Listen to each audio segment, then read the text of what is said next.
नमस्कार, आप देख रहे हैं सियासत नगरी और मैं हूं सिमरन शर्मा। आज की ताजा खबर में एक बार फिर से सुर्खियों में आई है बीजेपी सांसद और अभिनेत्री कंगना रनौत। इस बार उन्होंने किसानों और 3 कृषि कानूनों पर दिए गए अपने बयान से सियासी हलचल मचा दी है। कंगना के इस बयान के बाद जहां विपक्ष ने बीजेपी पर सवाल उठाए हैं, वहीं पार्टी ने भी उनसे किनारा कर लिया है। तो आइए जानते हैं इस पूरे मामले की विस्तार से जानकारी। भारतीय जनता पार्टी बीजेपी की लोकसभा सांसद और एक्ट्रेस कंगना रनौत फिर से विवादों में है और इस बार किसानों और कृषि कानूनों पर दिए गए उनके बयान को लेकर। कंगना ने कहा कि 3 कृषि कानूनों को दोबारा लागू किया जाना चाहिए और किसानों को इसके लिए खुद आवाज उठानी चाहिए। उन्होंने अपने निर्वाचन क्षेत्र यानी कि मंडी हिमाचल प्रदेश में मीडिया से बात करते हुए ये बयान दिया है, जो अब राजनीतिक हंगामा का कारण बन गया है। कंगना ने कहा कि किसान देश के विकास का मुख्य स्तंभ है और तीनों कृषि कानून किसानों के हित में थे। मैं उनसे अपील करती हूं कि वे इन कानूनों की वापसी की मांग करें।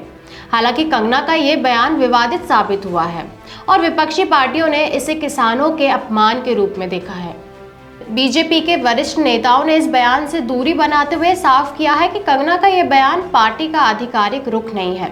बीजेपी नेता गौरव भाटिया ने कहा कि ये कंगना का निजी विचार है और इससे पार्टी का कोई लेना देना नहीं है। कृषि कानूनों पर बीजेपी का नजरिया स्पष्ट है और ये बयान उसका प्रतिनिधित्व नहीं करता। कंगना के बयान पर विपक्षी दलों ने तीखी प्रतिक्रिया दी है। कांग्रेस के दिल्ली प्रमुख देवेंद्र यादव ने सवाल उठाया कि कंगना रनौत को कौन बढ़ावा दे रहा है, क्यों पार्टी उनको रोक नहीं रही है। उन्होंने आगे कहा कि पहले कंगना ने किसानों को आतंकवादी कहा था और अब ये नया बयान किसानों का अपमान है। बीजेपी की मौन सहमति इस बयान के पीछे है। कांग्रेस ने अपने सोशल मीडिया हैंडल पर कंगना के बयान का वीडियो साझा करते हुए लिखा कि काले कृषि कानूनों की वापसी की बात बीजेपी सांसद कंगना कर रही है। ये किसानों के लिए अपमानजनक है। कांग्रेस ऐसा कभी नहीं होने देगी। जनता दल यूनाइटेड के सीनियर लीडर केसी त्यागी ने भी कंगना के बयान की आलोचना करते हुए कहा कि ये किसानों का अपमान है। उन्होंने कहा कि कंगना का यह बयान सीधे तौर पर प्रधानमंत्री के फैसले और उन किसानों का अपमान है जिन्होंने इन कानूनों के खिलाफ संघर्ष किया था। विपक्ष की कड़ी आलोचना के बाद कंगना रनौत ने सोशल मीडिया पर प्रतिक्रिया दी। उन्होंने कहा, मेरे विचार निजी हैं और वे बीजेपी या पार्टी के आधिकारिक रुख का प्रतिनिधित्व नहीं करते।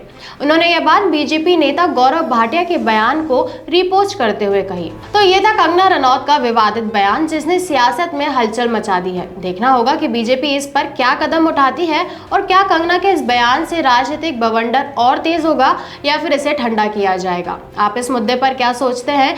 अपनी राय कमेंट में जरूर बताएं। ताजा सियासी खबरों के लिए देखते रहें सियासत नगरी। धन्यवाद।